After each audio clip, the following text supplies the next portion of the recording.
कृष्णा। तो भगवान श्री राम की जो कथा है वास्तव में इतनी मधुर है कि स्वयं भगवान को भी बहुत प्रिय लगती है। भगवान भी अपनी कथा को बड़े भाव से सुनते हैं। ये बहुत आश्चर्य की बात है। ऐसा सुनकर लगता होगा कि ऐसा कैसे हो सकता है, पर आप जरा इस पे गौर कीजिए और जरा सोचिए। कोई भी व्यक्ति इस संसार में जब उसके स्वयं की कोई बात या चर्चा होने लगती है तो व्यक्ति उसको सुनना बहुत पसंद करता है। तो वही जो गुण भगवान के अंदर है वही गुण हमारे अंदर भी आया है। तो भगवान उस अपने ही कथा को सुनना बहुत पसंद करते हैं, इसीलिए हम भी अपनी चर्चा को सुनने में बड़ी रुचि दिखाते हैं। इसका एक उदाहरण मिलता है रामायण में कि कैसे भगवान श्री राम को अपनी ही कथा इतनी प्रिय लगती है। तो कहते हैं कि भरत महाराज ने एक दिन देखा कि दो बालक, नन्हे बालक, वो पूरा रामायण को गाते हुए भ्रमण कर रहे हैं पूरे नगरी में। और ये दो बालक कौन है? ये स्वयं प्रभु श्री राम के सुपुत्र हैं, लव और कुश, माता सीता के पुत्र हैं। तो ये बात तो भरत महाराज को समझ में आ गई कि ये दोनों पुत्र निश्चित रूप से ये हमारे प्रभु श्री राम के ही पुत्र हैं और कोई नहीं हो सकते। लेकिन इस बात को वो किसी को बताए नहीं। और लव और कुश को ही क्यों वाल्मीकि मुनि ने चुना रामायण का प्रचार प्रसार करने के लिए? क्योंकि वाल्मीकि जी ने जब रामायण की रचना कर दी तो उस समय भगवान स्वयं उस धराधाम पर विराजमान थे। लेकिन उनके मन में यह संशय हुआ कि इसका प्रचार कार्य कौन करेगा, इस परंपरा को आगे कौन बढ़ाएगा। तो उन्होंने जब यह गहन विचार जब वो कर रहे थे, उसी क्षण लव और कुश उनके पास मिलने के लिए आए। और जैसे ही लव और कुश को उन्होंने देखा, तुरंत उनके मन में ये विचार आ गया कि अरे, ये दोनों पुत्रों को छोड़कर तीसरा कोई नहीं ये कार्य कर सकता। क्योंकि लव और कुश के पास इतनी बुद्धि थी, इतना उनका अच्छा व्यक्तित्व था। उनके मुख से जब वाणी जब वो बोलते थे तो एकदम सामवेद के पंडित जैसे, विद्वान जैसे समझ में आता था। वो जैसे अलंकारिक भाषा का प्रयोग करते थे, गंधर्व जैसे लगते थे वो। तो वाल्मीकि जी ने सोचा ये कार्य लव और कुश से ही मैं करवाऊंगा।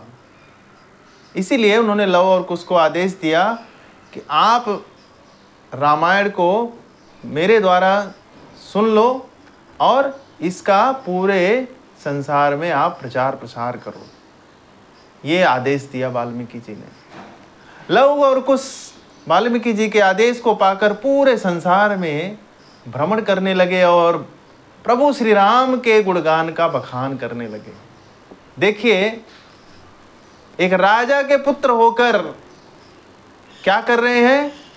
सन्यासी भाव में, एक बाल सन्यासी के भाव में नगर नगर पृथ्वी में घूमकर, धरा में घूमकर, सब जगह जाकर भगवान श्री राम की कथा को सुना रहे हैं। वो कितना आनंद आ रहा है उनको।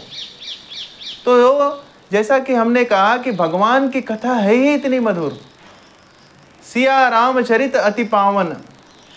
हाँ, भगवान श्री राम का चरित्र ऐसा है कि आप बार बार सुनो तो बार बार आपको और प्रेम बढ़ता है।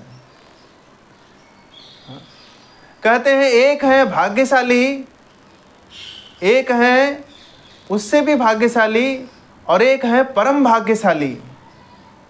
तो भाग्यशाली कौन है? भाग्यशाली वो है जिनको सत्संग में आने का अवसर मिलता है। उससे भाग्यशाली कौन है? उससे भाग्यशाली वो है जिनको सत्संग में कथा श्रवण और कीर्तन का मौका मिलता है। और सर्वाधिक भाग्यशाली कौन है? परम भाग्यशाली कौन है?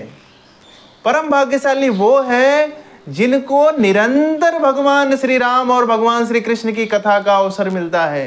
उसे परम भाग्यशाली समझना चाहिए, सर्वोत्तम सौभाग्यशाली समझना चाहिए उस व्यक्ति को। इस संसार में इससे बड़ा सौभाग्य कुछ नहीं हो सकता। इसीलिए लव और कुश इस संसार के सर्वोत्तम भाग्यशाली कार्य को करने के लिए पृथ्वी के नगर नगर घूम रहे हैं। पृथ्वी से नगर आनी ग्राम सर्व उत्तम होय प्रचार मोर नाम, सर्वत्र होय प्रचार मोर नाम। ये चैतन्य महाप्रभु की भी वाणी है कि पृथ्वी के हर नगर, हर ग्राम, हर कोने में मेरे नाम का प्रचार होगा। श्री चैतन्य महाप्रभु कोई और नहीं, स्वयं भगवान श्री कृष्ण हैं। और वो प्रचार का कार्य कौन कर रहा है इस समय? श्रील प्रभुपाद, स्वामी एसी भक्ति वेदांत स्वामी श्रील प्रभुपाद, इस्कॉन फाउंडर आचार्य श्रील प्रभुपाद इस समय पूरे संसार में कम से कम 1000 से ज़्यादा मंदिरों की स्थापना करके पूरे संसार में कृष्ण भावनामृत का प्रचार प्रसार कर रहे हैं। जो लव कुश कर रहे थे उस समय, भगवान का प्रचार कार्य सर्वोत्तम हमारे लिए सेवा है। यदि कोई व्यक्ति अपने जीवन में भगवान के प्रचार कार्य के लिए अपना जीवन समर्पित करता है, प्रभुपाद जी कहते हैं इससे बड़ा कोई भाग्य नहीं हो सकता किसी व्यक्ति का। तो देखिए, भगवान श्री राम को जब भरत महाराज जाकर बताए कि प्रभु हमारे नगर में 2 बालक रामायण की कथा सुना रहे हैं, तो क्यों ना हम उस कथा का अपने नगर में, अपने महल में आयोजन करें। तो प्रभु श्री राम ने कहा अवश्य करें, करना चाहिए। और बहुत बड़े मंडप, विशाल मंडप का एक महाभव्य मंडप तैयार किया गया, जहाँ पर सारे नगरवासी एकत्रित हुए और भगवान श्री राम के लिए ऊंचा सिंहासन बनाया गया। और उस ऊंचे सिंहासन पर प्रभु श्री राम विराजे और सारे नगरवासी वहाँ पर नीचे बैठे और लव और कुश सबके मध्य में बैठकर भगवान श्री राम का कथा सुनाना प्रारंभ कर दिए। उनके मुख से जब भगवान श्री राम की कथा निकल रही थी तो उस धारा प्रवाह को देखकर सारी जनता मंत्रमुग्ध हो गई। और इस तरह मंत्रमुग्ध हो गई कि उनको सुध ही नहीं रहा कि वो भोजन, प्यास, भूख सब भूल गए। देखिए, भगवान की कथा ऐसी प्रिय है। सुखदेव गोस्वामी महाराज परीक्षित जब कथा सुना रहे थे तो कहते हैं कि 7 दिन में उन्होंने भूख प्यास सब त्याग दिया था। उनको भूख प्यास कुछ भी नहीं लगी। ऐसे सुखदेव गोस्वामी जिनको प्यास के कारण उन्होंने शमीक ऋषि के गले में सर्प डाल दिया था, वही सुखदेव गोस्वामी आज 7 दिन 7 रात से बैठे हुए हैं, मगर भूख प्यास तनिक भी नहीं लग रही है उनको। जरा विचार कीजिए कि भगवान की कथा सच में अगर कोई एकाग्र मन से, पूरे भाव से, पूरे समर्पण से, पूरे हृदय से अगर श्रवण करे तो निश्चित रूप से उसके जीवन का सारा संताप नष्ट हो जाएगा। किसी व्यक्ति को सबसे ज़्यादा कुछ सताता है तो भूख और प्यास। जब यदि किसी व्यक्ति के भूख प्यास चली जाएगी तो समझिए उसके जीवन से सब कुछ चला जाएगा। उसको कोई पाप, कोई संताप, कोई कष्ट नहीं परेशान कर सकता। तो भगवान श्री राम ऊंचे सिंहासन पर बैठकर अपनी कथा का श्रवण कर रहे थे और यहाँ पर नगरवासी बीच बीच में रोमांचक जब कुछ कथा का प्रसंग आता तो बड़े आनंदित हो जाते थे वो। और इस प्रकार से एक दूसरे के पीठ पर थपथपाकर, हाथ पे हाथ मारकर, जंघे पर हाथ मारकर इस तरह का वो आदान प्रदान कर रहे थे। और श्री रामचंद्र जी ये देख रहे थे।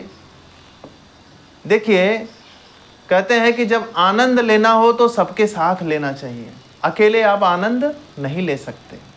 तो प्रभु श्री राम सोच रहे थे मैं यहाँ राजा के रूप में बैठा हूँ लेकिन मैं आनंद नहीं ले पा रहा हूँ, मुझे आनंद चाहिए तो इन लोगों के बीच में बैठना पड़ेगा।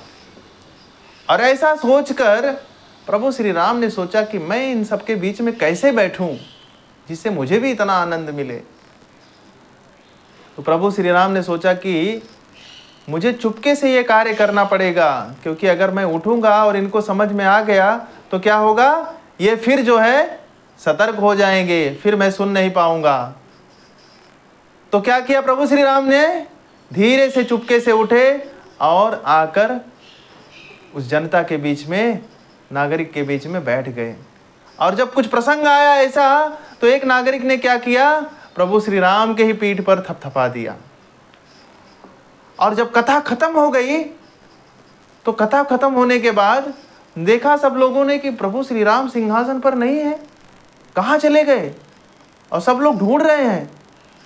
तब कहीं जाकर पता चला कि प्रभु श्री राम तो यहाँ बीच में बैठे हुए हैं, नागरिकों के बीच में, प्रजा के बीच में। तो हम समझ सकते हैं कि भगवान की कथा भगवान को भी कितनी प्रिय है। तो भगवान श्री राम अपनी ही कथा सुनने के लिए देखिए कितने मंत्रमुग्ध हो गए हैं कि अपने सिंहासन से उतरकर समान सभा में आकर बैठ गए। तो सोचिए, इस कथा का श्रवण यदि हम करते हैं तो क्या होगा, हमारे जीवन में भी कितना पुण्य और कितना कल्याण हो जाएगा। हरे कृष्णा।